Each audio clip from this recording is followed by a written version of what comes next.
عنا ديري ديري ديري نوغر الزينة، شكون راك انتي باش تقول علينا الشبينة.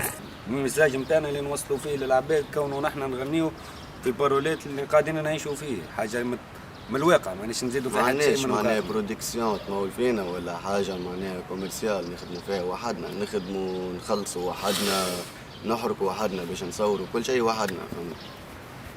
وون بليس معناها الواحد ما نعرفش يزيد التكرار ولا الله أعلم.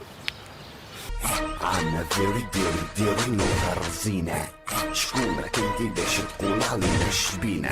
مثال تو لهنا في سوسة ثم جروبات متاع راب، ثم رابورة كي يسمع بيه برودكتور فهمتني يمشي له طول، مش كيما يسمع واحد مثال ولد حومة شعبي بطبيعته هو البرودكتور يخاف على ماترياله أول حاجة فهمتني، كي يمشي الحومة شعبية يخاف على ماترياله ويخاف تصير مشاكل، تصير مثال البارول متاع الغناية يبدا ماهوش هو. تدي كاس مهوت كادي روي براندي، سوسة سوي عليكم عادي استبقاني.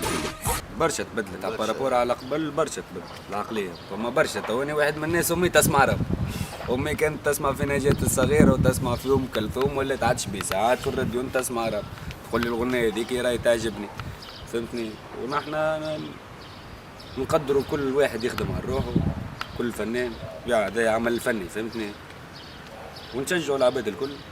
ونحبوا نلقاو حقنا في تونس. عندنا برشا قلق الرابورة معناها، فما برشا قلق في تونس سيرتو معناها، حتى في اللوك نتاعك ما يعجبهمش، معناها انت تتعدى سروالك معناها كيما نقولوا نحنا يقولوا سروال طايح فهمتني، حتى مش يغزر لك شعرك طويل لابس بلوطه ما نعرفش تاتوي اي حاجه ما تعجبهمش، هما يغزروا لك معناها قاعده الفكره نتاع قبل. علاش العباد تسمع تو راب؟ علاش في امريكا يسمعوا راب ويعيشوا نورمال في الشارع نتاعهم، نحنا لا، تجي من مثال مش تعمل لوك لروحك